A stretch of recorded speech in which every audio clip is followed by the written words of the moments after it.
Very nice girl. Very good girl. Hi, I'm Missy Wryn. Welcome to my Iron Free Riding DVD Series 1. By now you have finished my Training the Whole Horse DVD Series 1. And you see we have Tilly back.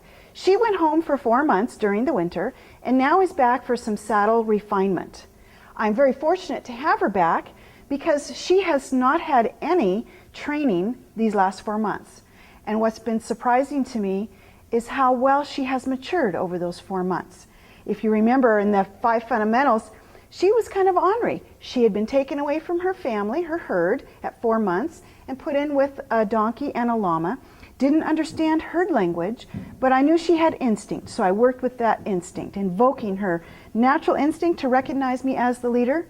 And by the end of that series, I had her under saddle. But now we're going to work with some refinement issues, and I'm going to teach her how to ride iron free. As you saw in the previous DVDs, I was riding her with just a halter and lead rope.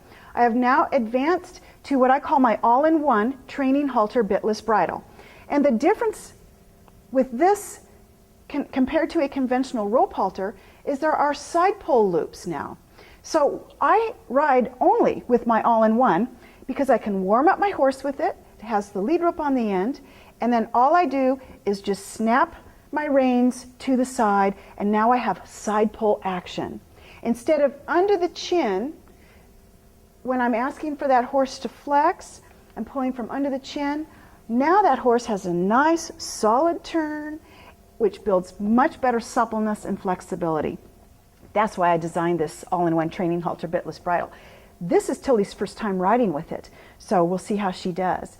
It isn't much different than a bit, except with a bit you're using pain, with the all-in-one you're using pressure. There's a big difference between pain and pressure. And as you know, I do not use pain or fear to train my horses. I use pressure and leadership. So we're going to begin.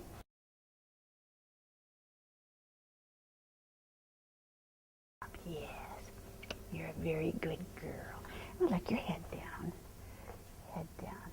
Make sure if you've forgotten any of those 5 fundamentals or 3 foundations, go back and review your DVDs before you start riding.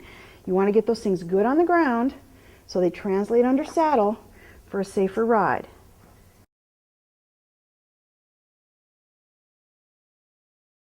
What I'm going to do to get rid of my lead rope is I'm just folding it in half. Let me move her over here so I can show you what I do.